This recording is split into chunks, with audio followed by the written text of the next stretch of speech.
What is up? Brian here from Ballistic Tech. Thank you for checking out this video. Today we're kicking off a brand new series that's been a long time in the making. It's a little bit of a spiritual successor to a series I worked on a while back and never completed around DIY steering wheels. DIY sim racing steering wheels are a great way I've found to take two of my passions, making and 3D printing and electronics, along with sim racing, and mash them together to create some pretty cool projects that we'll be talking about in a bit. So let's check them out.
So what if you could build a super high-end sim racing steering wheel, customize every single detail that you want, and choose whether you want to spend more on the budget end or choose to go really high-end. So in this series, we're going to be covering building not one, but two variations of the Pokornyi Engineering HYP-R DIY sim racing wheel, and I'm going to show you how you can do it as well. So this is the HYP-R DIY steering wheel, loosely based on the Cosworth CCW Mark III, which you can find in a host of prototype sports cars and a lot of series like WEC, IMSA, and Le Mans, and even in the modern Indy cars. This project lets you build a really high-end, fully featured wheel featuring a lot of super cool features like dual clutch paddles with multiple modes and bite point adjustment, carbon fiber plates and paddles, super clicky and awesome feeling magnetic shifters, rotary coders, push buttons, funky switches, and a 5-inch display powered by SimHub. And the best part of it is that you can build it yourself and pick and choose exactly what type of components you want.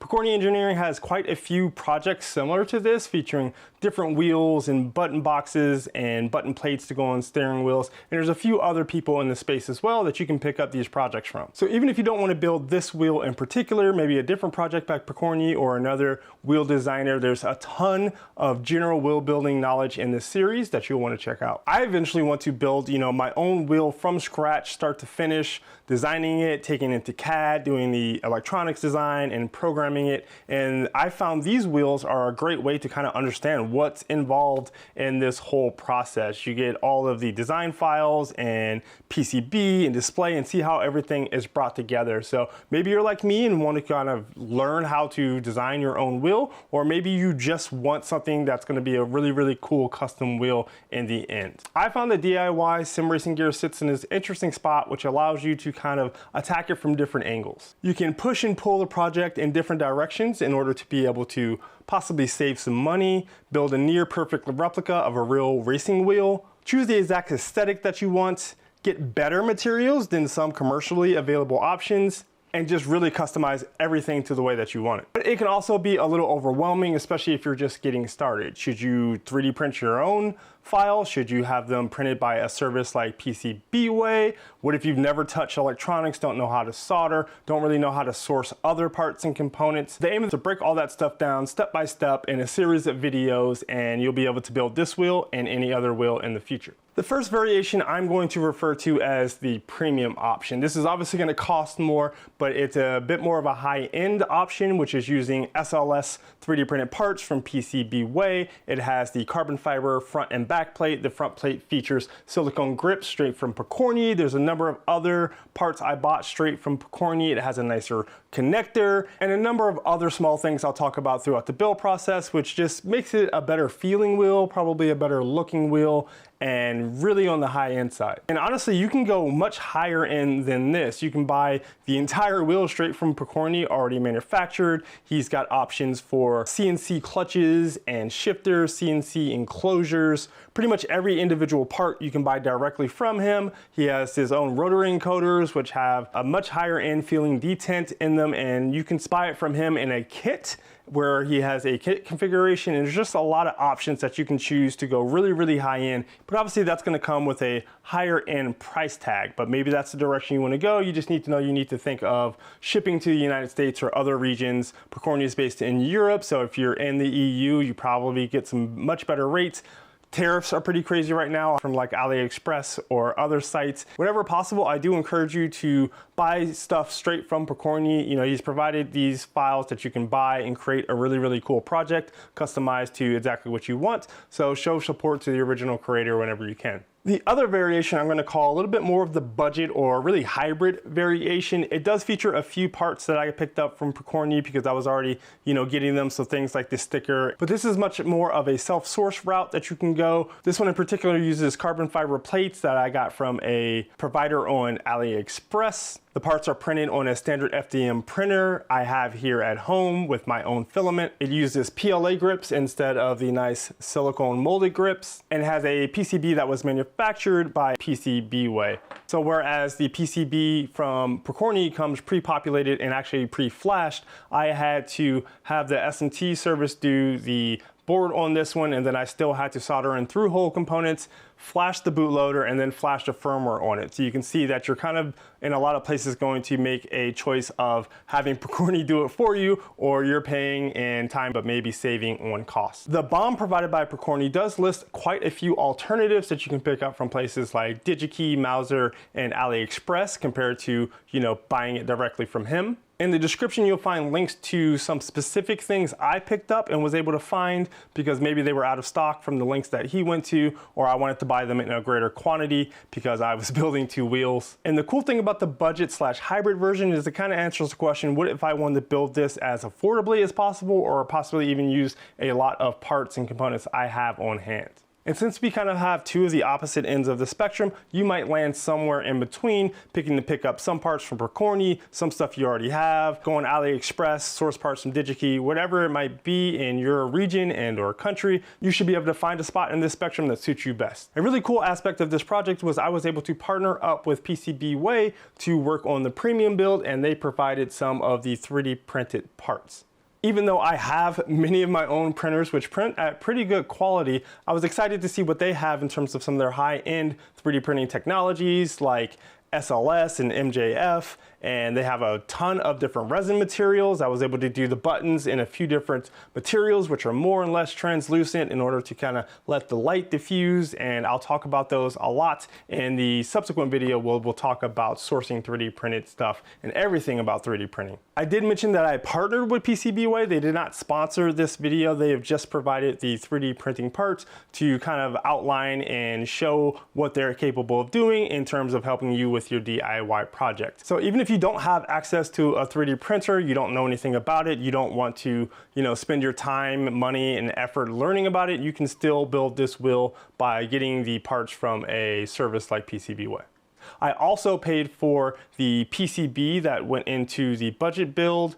I ordered it from PCBWay, but I paid for that myself, including the SMT assembly. So yeah, I'm really excited to kind of dive into explaining everything about this wheel, starting with kind of sourcing and figuring out where on the spectrum you might want to end. So you can expect that video after this. I'll go through and explain, you know, where I think some of the quality parts are worth it and maybe where some of the budget parts aren't so worth it, and just give you guys everything I know about sourcing parts for this build. Up next will be a deep dive on 3D printing, where we'll talk about the different technologies, FDM versus SLS versus MJF versus resin, what materials you want to use, ABS, PLA, consideration for things like print orientation. Pokornyi has some pretty good instructions in the manual if you do want to print your own stuff, but there is some things you have to think about, and if you want to print the stuff on your own, you're going to be responsible for making sure that the parts come out in a manner which you are going to be pleased with. There'll be a full video on electronics. If you don't want to pick up the Pokornyi board, then you'll need to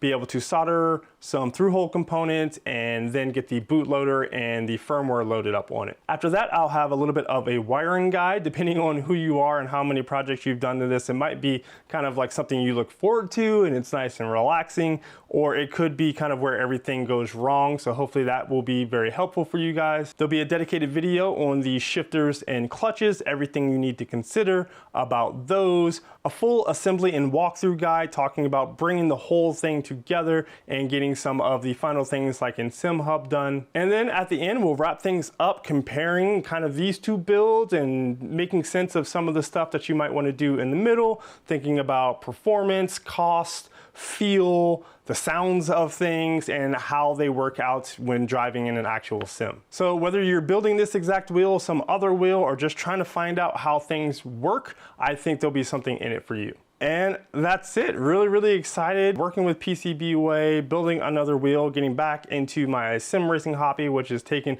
a little bit of a pause. Let me know in the comments what sims you might be into, or if you're trying to, you know, just now get into sim racing.